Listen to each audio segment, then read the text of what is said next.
லௌதேத்தூர் இயேசுஸ் கிறிஸ்துஸ். இயேசு கிறிஸ்துவுக்கு புகழ். தமிழ் கூறும் நல்லுலகில் வாழும் அனைத்து அன்புள்ளங்களுக்கும் வத்திக்கான் வானொலியின் வணக்கம். இறைவன் உங்கள் உள்ளத்தையும் இல்லத்தையும் தன் அன்பாலும் அருளாலும் அமைதியாலும் இன்றும் என்றும் நிரப்புவாராக.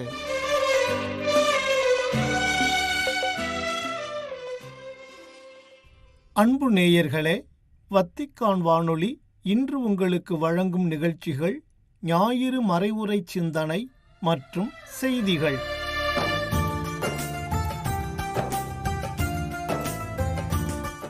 பொதுக்காலம் 8ஆம் ஞாயிறு. நற்கனிகள் தரும் நல்ல மரங்களாவோம்.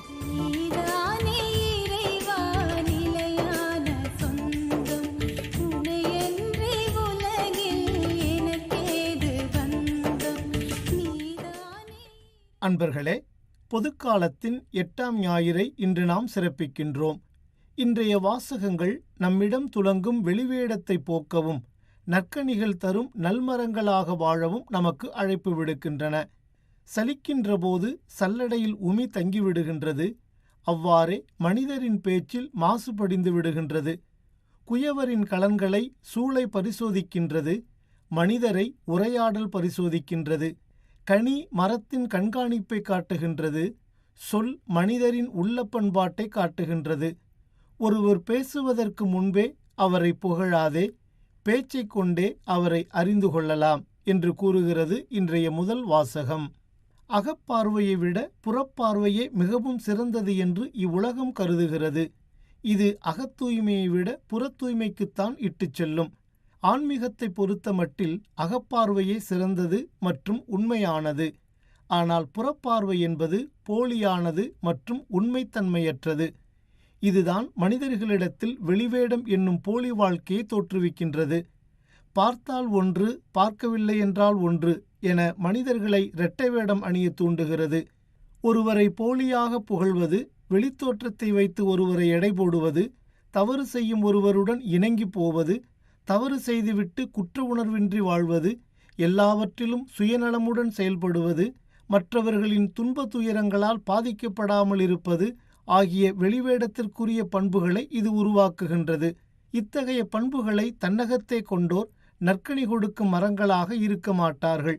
ரஷ்யா உக்ரைன் மீதும் இஸ்ரேல் பாலஸ்தீனத்தின் மீதும் நடத்தி வரும் போர்கள் தற்போது ஒட்டுமொத்த உலகையும் அச்சுறுத்தி வருகின்றன. இத்துடன் மியான்மார், காங்கோ ஜனநாயக குடியரசு மற்றும் இன்னும் பிற பகுதிகளில் இடம்பெற்று வரும் மோதல்களும் இந்த பயத்தை இன்னும் கூட்டி உள்ளன. ஒருபுறம் இந்த போர் குறித்து வல்லரசு நாடுகளும் வளர்ந்த நாடுகளும் மிகவும் அனுதாபப்படுவதாக நீலிக்கண்ணீர் வடித்தாலும், மறுபுறம் தாங்கள் உற்பத்தி செய்யும் ஆயுதங்களை விற்பனை செய்து இத்தகைய போர்களை மறைமுகமாக ஊக்குவிக்கின்றன என்பது அவர்களின் வெளிவேடத்தை தோலுரித்து காட்டுகின்றது. உலகளாவிய ஆயுத வர்த்தகத்தின் வருவாய் 2023ஆம் ஆண்டில் 63,200 கோடியாக உயர்ந்துள்ளது என்றும், இது 2022ஆம் ஆண்டுடன் ஒப்பிடும்போது 4.2 விழுக்காடு அதிகரித்துள்ளது என்றும் கூறியுள்ளது சிப்ரி என்றழைக்கப்படும் ஸ்டாக்ஹோம் உலக அமைதி ஆய்வு மையம். மியான்மாரில் மனித உரிமைகள் நிலைமை குறித்த ஐநாவின் சிறப்பு பார்வையாளர் டோம் ஆண்ட்ரூஸ் அவர்கள் கொடுஞ்செயல்களை செயல்படுத்துதல் என்ற தலைப்பில் அண்மையில் அறிக்கை ஒன்றை வெளியிட்டார். அவ்வறிக்கையில் ஐநாவின் பாதுகாப்பு அமைப்பில் உறுப்பினர்களாக அங்கம் வகிக்கும் ரஷ்யா, சீனா மற்றும் செர்பியா ஆகியவை பொதுமக்களை கொல்ல இராணுவ ஆட்சிக்குழு பயன்படுத்தும் ஆயுதங்களை வழங்கி வருகின்றன என்ற உண்மையை வெளிப்படுத்தியுள்ளார். ஆக இப்படி வெளிவேடம் கொண்ட சிலரின் மாபாதக செயல்களால் பெரும்பாலானோரின் வாழ்வு நிர்மூலமாக்கப்பட்டு வருகிறது என்பதே நிதர்சனமான உண்மை. இதைத்தான் கவிஞர் வாலியும் மனிதன் என்ற போர்வையில் மிருகம் வாழும் நாட்டிலே நீதி என்றும் நேர்மை என்றும் எழுதி வைப்பார் ஏட்டிலே என்று எழுதினார். இயேசுவும் தனது பணிவாழ்வு முழுவதும் வெளிவேடத்தையும் போலியான பக்தி முயற்சிகளையும் கடுமையாக சாடுவதை பார்க்கின்றோம். இன்றைய நற்செய்தியில் முதலில் பார்வையற்ற ஒருவர் பார்வையற்ற வேறொருவருக்கு வழிகாட்ட இயலுமா, இருவரும் குழியில் விழுவர் அல்லவா என்று நடைமுறை வாழ்விலிருந்து ஒரு நிகழ்வை எடுத்து காட்டுகின்றார். அதாவது, வெளிவேடக்காரர் ஒருவர் இன்னொரு வெளிவேடக்காரருக்கு வழிகாட்ட முடியுமா என்று கேட்கின்றார் இயேசு. இதனை இன்னும் அவர்கள் ஆழமாக புரிந்து கொள்ளும் விதமாகத்தான், நீங்கள் உங்கள் கண்ணில் இருக்கும் மரக்கட்டையை பார்க்காமல் உங்கள் சகோதரர் அல்லது சகோதரியின் கண்ணில் இருக்கும் துரும்பை கூர்ந்து கவனிப்பதேன்? உங்கள் கண்ணில் இருக்கும் மரக்கட்டையையே நீங்கள் பார்க்காமல் இருந்து கொண்டு உங்கள் சகோதரர் அல்லது சகோதரியிடம் உம் கண்ணில் இருக்கும் துரும்பை எடுக்கட்டுமா என்று எப்படி கேட்க முடியும் என்று கேள்வி எழுப்புகின்றார். உத்திரம் என்பது மரக்கட்டை என்று பொருள்படுகின்றது. அதனால்தான் நமது பழைய திருவிவிலிய மொழிபெயர்ப்பில் உன் கண்ணிலுள்ள உத்திரத்தை கவனியாது என்று மொழிபெயர்க்கப்பட்டிருக்கும். ஆனால் இப்போது நமது புதிய மொழிபெயர்ப்பில் மரக்கட்டை என்று மொழிபெயர்த்துள்ளோம். மரக்கட்டை போல மிகப்பெரிய தவறு நம் பக்கம் இருக்கிறது என்பதை உணராமல் மற்றவர்களின் துரும்பு போன்ற சிறிய தவறையும் பெரிதுபடுத்தி பார்ப்பது. மேலும் மரக்கட்டை என்பது உட் என்று ஆங்கிலத்தில் அர்த்தப்படுகிறது. அதனால்தான் எந்த உணர்வையும் வெளிப்படுத்தாத முகத்தை உடன் ஃபேஸ் என்கின்றோம். அதாவது நான் சொல்லும் எதையும் புரிந்து கொள்ளாமல் இப்படி மரக்கட்டை மாதிரி நிற்கிறாயே என்று நாம் சொல்வதுண்டு. அவ்வாறு யாரையாவது டெட் வுட் என்று குறிப்பிட்டால் அவரால் இனி எந்த பயனும் இல்லை என்று பொருள்.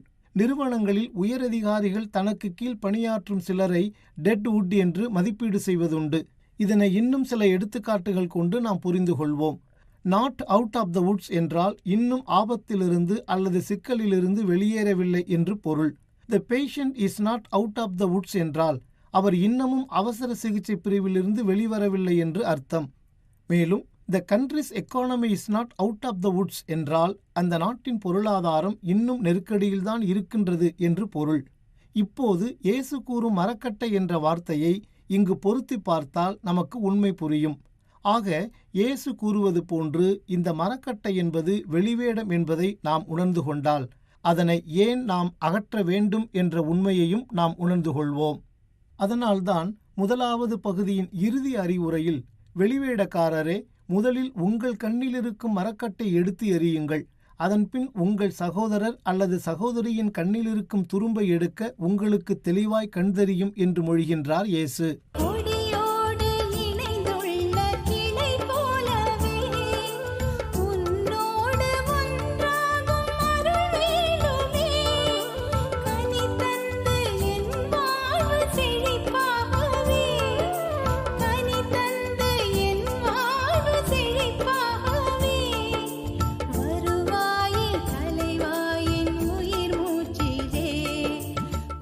அடுத்து மரமும் கனியும் குறித்து பேசும் இயேசுவின் வார்த்தைகளில் நல்லவர் தீயவர் குறித்த சிந்தனைகள் வெளிப்படுகின்றன. மேலும் நல்லவர் தம் உள்ளமாகிய நல்ல கருவூலத்திலிருந்து நல்லவற்றை எடுத்துக் கொடுப்பர், தீயவரோ தீயது நின்று தீயவற்றை எடுத்துக் கொடுப்பர் என்று கூறி மனிதர்களை இருவகையாக எடுத்து காட்டுகின்றார் இயேசு.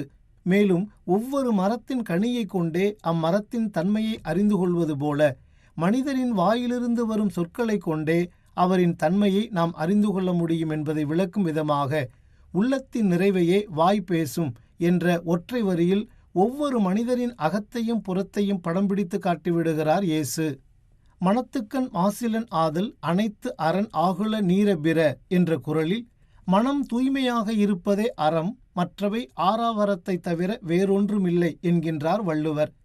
சமயம், அரசியல், கலை, பண்பாடு, பொருளாதாரம் என எல்லா தளங்களிலும் இன்று வெளிவேடம் தலைவிரித்தாடுவதை நம்மால் காண முடிகின்றது. அன்றாடம் நாம் மேற்கொள்ளும் உரையாடல்களின் போதே நம்மோடு உரையாடுபவர் நம்பகத்தன்மை நிறைந்தவரா அல்லது வெளிவேடம் கொண்டவரா என்பதை நம்மால் வெகு சுலபமாக அறிந்து கொள்ள முடிகின்றது. குறிப்பாக இல்லற வாழ்விலும் துறவற வாழ்விலும் பல்வேறு உறவு முறிவுகளுக்கும் மனக்கசப்புகளுக்கும் விவகாரத்துகளுக்கும் துறவு வாழ்வை விட்டு வெளியேறுவதற்கும் உயிரை மாய்த்து கொள்ளும் தவறான முடிவுகளுக்கும் பிறரின் வெளிவேடமும் நம்பகத்தன்மையற்ற நிலையுமே மிக முக்கிய காரணங்களாக அமைகின்றன. உள்ளொன்று வைத்து புறமொன்று பேசுவதுதான் வெளிவேடத்தின் அடிநாதமாக அமைகின்றது. இதனைத்தான் ஒருமையுடன் நினது திருமலரடி நினைக்கின்ற உத்தமர்த்தம் உறவு வேண்டும், உள்ளொன்று வைத்து புறமொன்று பேசுவார் உறவு களவாமை வேண்டுமென்று திருவருட்பாவில் வள்ளலார் பாடுகின்றார். அன்பர்களே, இன்றைய நம் அரசியல்வாதிகளால் அதிகம் பேசப்படுபவர் பெருந்தலைவர் காமராஜர். தேர்தல் பரப்புரைகளின் போதும் அவருடைய நினைவு தினங்களை கொண்டாடும் போதும் காமராஜர் ஆட்சியை மீண்டும் அமைப்போம் என்று சூளுரைக்கின்றனர். குறிப்பாக நம் தமிழகத்தில் காமராஜர் பிறந்த தினத்தை கல்வி தினமாக கொண்டாடி வருகின்றோம். காரணம், தான் படிக்கவில்லை என்றாலும் கூட மற்ற எல்லாரும் படிக்க வேண்டும் என்பதற்காக பட்டி தொட்டியெல்லாம் கல்விக்கூடங்களை திறந்து வைத்து அனைவரும் படிக்க வழிவகை செய்தார் காமராஜர். பள்ளிகளில் குழந்தைகளுக்கு மதிய உணவு வழங்கும் திட்டத்தையும் அவர்தான் கொண்டு வந்தார். சுருங்கச் சொல்ல வேண்டுமாயின் காமராஜர் நற்கனிகள் தந்த மரம். அவர் வாழ்வில் நிகழ்ந்த சம்பவம் ஒன்றை இங்கே நாம் நினைவு கூர்வோம். காமராஜர் தமிழ்நாட்டின் முதலமைச்சராக இருந்தபோது அவருடைய கட்சித் தொண்டர்கள் சிலர் அவரை சந்தித்து, தலைவரே, நீங்கள் இந்தியாவிலேயே மிகச்சிறந்த முதல்வராக செயல்படுவதாக நாடு முழுவதும் பேசிக்கொள்கிறார்கள். ஆகவே உங்களுக்கு ஆளுயர வெண்கலச் சிலை ஒன்றை வைக்க முடிவு செய்து 50,000 ரூபாயை நன்கொடையாக வசூலித்து கொண்டு வந்திருக்கின்றோம். நீங்கள் கொஞ்சம் பணம் கொடுத்தால் அதையும் இதோடு சேர்த்து விரைவில் அதற்கான பணிகளை தொடங்கிவிடலாம் என்று கூறினர். எல்லாவற்றையும் பொறுமையாக கேட்டுக்கொண்டிருந்த காமராஜர், அப்படியா, சரி சரி, அந்த பணத்தை அப்படியே வைத்துவிட்டு செல்லுங்கள். நான் இதோடு இன்னும் 50,000 ரூபாய் சேர்த்து 1,00,000 ரூபாய்க்கு 5 கிராமங்களில் பள்ளிக்கூடங்களை திறக்கிறேன் என்று கூறினாராம். இப்படி நற்கனிகள் கொடுத்த தூய்மையான அரசியல்வாதிகளும் நம் மத்தியில் வாழ்ந்து சென்றுள்ளனர். ஆனால் இன்று நம்மை ஆளும் அரசியல் தலைவர்கள் நற்கனிகள் தரும் மரங்களாக இருக்கின்றார்களா என்றதொரு கேள்வியை நாம் எழுப்பி சிந்திப்போம். பிரியமானவர்களே, மனிதர்களிலே 2 வகையினர் இருப்பதாக உளவியலாளர்கள் கூறுகின்றனர். முதல் வகையினர் கீழ்த்தரமானவர்கள். இவர்கள் எப்போதும் பிறரை பற்றியும் இந்த சமுதாயத்தை பற்றியும் இழிவாக குறை கூறிக்கொண்டே இருக்கும் வெளிவேடம் பூண்டவர்கள். இவர்கள் எப்போதும் தனக்காக, தன் குடும்பத்திற்காக, தன் உறவுகளுக்காக என்று வாழ்பவர்கள். ஆதாயமில்லாமல் இவர்கள் எந்த ஒரு காரியத்தையும் செய்ய மாட்டார்கள். இவர்களால் யாருக்கும் எப்போதும் எவ்வித பயனும் இல்லை. இரண்டாம் வகையினர் மேன்மையானவர்கள். இவர்கள் வெளிவேடம் அகற்றி நம்பகத்தன்மையுடன் வாழ்பவர்கள். எந்நேரமும் இந்த சமுதாயத்தின் உயர்வுக்காக அர்ப்பண உணர்வுடன் அயராது உழைப்பவர்கள். இந்த இரண்டாவது வகை மனிதர்களால் தான் சமுதாய மாற்றமும் சமுதாய முன்னேற்றமும் நிகழ்கின்றது. நம் தலைவர் காமராஜர் 2ஆம் வகை மனிதராக திகழ்ந்து தமிழ் சமுதாயத்தின் வளர்ச்சிக்காக நற்கனி தரும் மரமாக வாழ்ந்தவர். அன்பர்களே, நற்கனி தரும் மரத்தை கொண்டு நல்லவர் தீயவர் என்று மனிதரை 2 வகையாக தரம் பிரித்து காட்டும் இயேசு தொடர்ந்து 2 வகை அடித்தளங்கள் குறித்தும் பேசுகின்றார். தான் சொல்பவற்றை செய்யாது தன்னை நோக்கி ஆண்டவரே ஆண்டவரே என வெளிவேடம் கொண்டு கூப்பாடு போடுபவர்களை அடித்தளமில்லா மண்மீதி வீடு கட்டியவருக்கும், தான் சொல்வதை கேட்டு அதன்படி செயல்படுபவரை ஆழமாய் தோண்டி பாறையின் மீது அடித்தளம் அமைத்து வீடு கட்டிய ஒருவருக்கும் ஒப்பிட்டு பேசுகிறார். ஆகவே நான் நற்கனிகள் கொடுக்கும் நல்லவரா அல்லது வெளிவேடம் கொண்டு தீய கனிகள் தரும் தீயவரா என்று சிந்திப்போம். நற்கனிகள் கொடுக்கும் நல்மரங்களாக வாழ நமது ஆண்டவரிடம் இந்நாளில் அருள் வேண்டி மன்றாடுவோம்.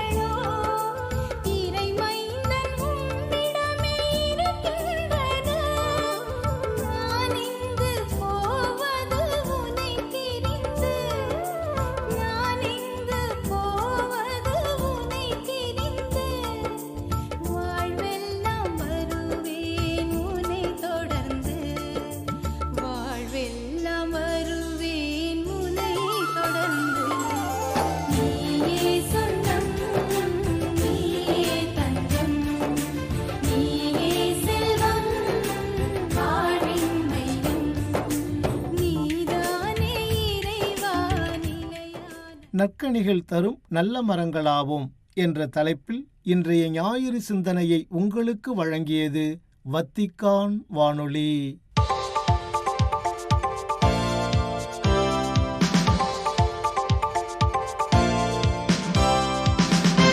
செய்திகள். பிப்ரவரி 28 வெள்ளிக்கிழமை ஏற்பட்ட மூச்சு திணறல் காரணமாக திருத்தந்தை பிரான்சிஸ் அவர்களுக்கு செயற்கை ஆக்சிஜன் கொடுக்கும் சிகிச்சை முறை மீண்டும் வழங்கப்பட்டதாகவும், முழு விழிப்புடன் இருக்கும் திருத்தந்தை அவர்கள் மருத்துவ சிகிச்சைகளுக்கு நல்ல ஒத்துழைப்பு கொடுப்பதாகவும் அறிக்கை ஒன்றில் தெரிவித்துள்ளது திருப்பீட தகவல் தொடர்புத்துறை. மார்ச் 1 சனிக்கிழமை வெளியிட்ட தகவல்களில் திருத்தந்தை பிரான்சிஸ் அவர்கள் கடந்த இரவு எந்தவிதமான பிரச்சனைகளுமின்றி நன்றாக உறங்கி ஓய்வெடுத்தார் என்று குறிப்பிட்டுள்ள திருப்பீட தகவல் தொடர்புத்துறையானது வெள்ளிக்கிழமை திருத்தந்தைக்கு மூச்சு திணறல் பிரச்சனை ஏற்பட்டதால் செயற்கை ஆக்சிஜன் கொடுக்கும் சிகிச்சை முறை வழங்கப்பட்டதாக தெரிவித்துள்ளது.